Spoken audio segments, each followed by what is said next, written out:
Alors, sur cet écran, toutes les images qu'il ne fallait pas rater à la télévision ou sur Internet. Alors, un quiz de culture générale. On est allé voir un quiz. Je sais que vous allez vous moquer de moi et vous avez de la chance qu'il y ait des enfants qui le regardent, sinon j'aurais rajouté et je vous emmerde. Un nom pas facile à porter dans une émission de télé. Vous allez voir une charmante demoiselle qui se tape l'incruste à l'occasion de l'Euro. Willow Revelli qui craque et qui embrasse Jen Monson et des candidates qui galèrent chez notre copine Laurence Boccolini que vous retrouverez après nous. Qui a envie de commencer? On va commencer par Kevin. Oui. Alors moi j'aimerais le quiz culture G. Dans les anges, ça marche toujours. Les anges se sont donc lancés. Non, je rigole, je disais la truc. Les anges, en fait, ils aiment bien à chaque fois faire des petits quiz pour se foutre un peu de leur propre gueule. Et donc j'aimerais bien qu'on puisse regarder ça. Je pense pas que c'est fait exprès. Moi je ne pense pas que c'est fait exprès. Regarde. Non. Quelle est la capitale du Canada? La capitale? Ottawa. Un point. Qui a dit je pense donc je suis? Guy de Maupassant. Victor Hugo. C'est pas un philosophe, Victor Hugo. Shakespeare. Non, lui non plus. C'était René Descartes. Ah, Descartes, mais il y a un collège, le Descartes. De combien de lettres se compose l'alphabet? Vous avez juste à les compter. 15. 14. 13. 12. Vas-y, t'arrêtes. 10. K-L-M-N-O-P-Q-U-Q. 39, 38. Il y a 26 lettres dans l'alphabet. 26. Oh mon Dieu, mais la France entière va se moquer de nous là en fait. On ne sait pas combien de lettres dans l'alphabet. J'ai honte, j'ai envie de me cacher. Eh oui. La France avance. La France avance. Carole, tu as choisi quoi, toi? Alors, Elle a oublié. Mets tes lunettes. c'est pas sympa, je dois m'occuper de mes lentilles, je le fais pas. Deschamps et Jésus. Alors, l'Euro, on en a à peu près toutes les sauces, même le dimanche matin, même dans le jour du Seigneur sur France 2, où le père René Luc fait un parallèle assez étonnant entre Jésus et Didier Deschamps. Oui, même dans le jour du Seigneur, à la télévision, on ressort l'Euro. Regardez. C'est le père René Luc, prêtre de la paroisse étudiante de Montpellier, qui prononce l'homélie. Frères et sœurs, en cette période de l'Euro, je voudrais vous poser une question.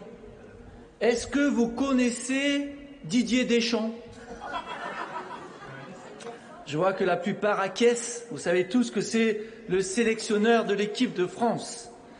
Vous le connaissez, mais est-ce que vous l'avez déjà rencontré? Est-ce que vous avez parlé avec lui? Est-ce que vous avez pris un repas avec lui? Autrement dit, est-ce que c'est votre ami? Eh bien, il en est de même avec Jésus. Beaucoup de Français et de personnes connaissent Jésus, mais ne l'ont pas vraiment rencontré. Il a cherché ça loin. Ça marche. Rire et bienveillance, mes frères. Kevin. Est-ce qu'en période de fête de Noël, il fait la même avec le Père Noël? Donc vous l'avez entendu parler, il vous donne des cadeaux, mais vous ne l'avez jamais vu. Mais c'est important aujourd'hui, à une époque où les gens désertent les lieux de culte, les églises, il y a de moins en moins de gens, c'est bien de les attirer avec des discours nouveaux. Bah oui, Exactement. modernes. Vous avez entendu parler du Père Fouras, ok? Vous avez entendu parler de 5 à 7. Tout le monde en parle. Ah merde, personne ne l'a vu, mais tout le monde en parle. Eh ben, c'est comme Jésus, c'est une légende. Leïla. Bah moi, non, pas facile à porter. J'aimerais bien voir parce que. Alors, on situe quand même. Non, pas facile à porter. C'est une émission qui a fait un spécial, non, pas facile à porter. Il y a des noms et il y a des noms un peu compliqués entre Madame Bonichon et Madame Lacrotte. Il y a ce monsieur qui a. Ça, c'est pas difficile à dire. Il y a un monsieur qui a un nom très très difficile à porter, je ne le qui souhaite va pas. éclater de rire tout le public. C'est le genre de nom qu'on ne souhaite pas à son pire ennemi, regarde. Ce sont de vrais noms. Donc il y a Monsieur Pinard, Oui. Monsieur Lacrotte, Oui. Monsieur Bonichon. Olivier Pine, vous avez 48 ans, vous êtes divorcé, c'est la cause de votre... Alors, Olivier, des blagues, on vous en fait régulièrement, je suppose. Plus maintenant parce que je suis un adulte, mais pine d'huître, pine d'ours, pine de cheval. Qu'est-ce qui se passe? Et qu'est-ce qui vous arrive? Il vous fait rire. Non, c'est un orgasme en fait. Excusez-moi du terme, mais elle n'a pas la gueule d'une pine.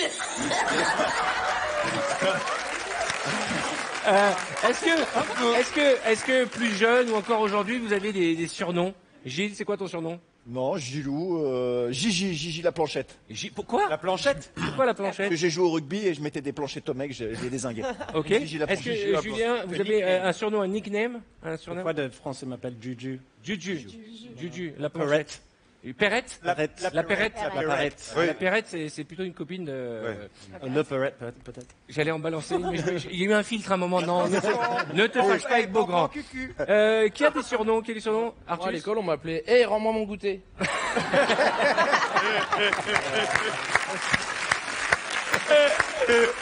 Kevin, comment ça se passait à Bollywood? Normalement, on m'appelle la Razou. Pourquoi la Razou? Parce que j'aime bien les gossips, tout ça. Quel rapport? Je sais pas. Razi? Bah, Razou. Ah, Razi, Ouais, Razou. Ah, la Razou. Ok. La Razou. Moi, Voilà, bonne intervention pour moi. moi, on m'appelle Titoff. Super. Voilà.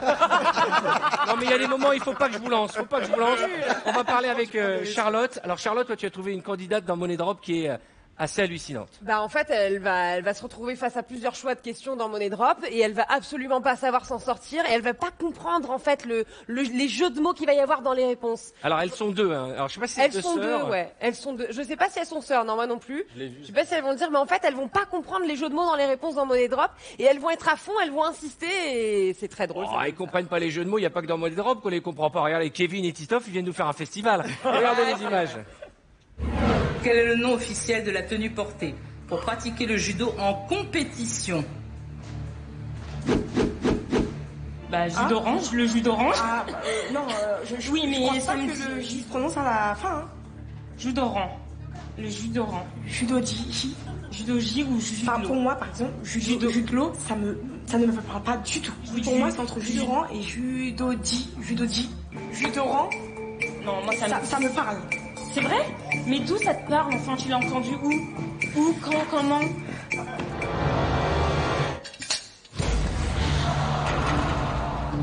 Les jeux de mots de nos rédacteurs, ça vous laisse complètement comme ça. Le jus d'orange, c'est pas vrai. Et le jus de l'eau, vous connaissez pas comme acteur, jus de l'eau? Si, on le connaît. D'accord, bah, je trouve ça très drôle. c'est un jeu de mots. Il y avait deux jeux de mots et vous avez misé dessus. Alors, moi je me moque pas. Je ne me moque pas parce que j'ai eu la chance de faire plein de fois l'émission de Laurence Boccolini. On est tellement concentrés, on est tellement dans le jeu qu'on peut ne pas voir le jeu de mots. Jus d'orange. Jus d'orange, ouais. Je l'aurais vu celui-là. D'ailleurs, Lolo, vous la retrouvez dans moins d'un quart d'heure maintenant sur TF1 avec Money Drop. Vous connaissez Money Drop, ce jeu? Non. Eh ben, il faut le regarder. Et en anglais, on dit Money Drop.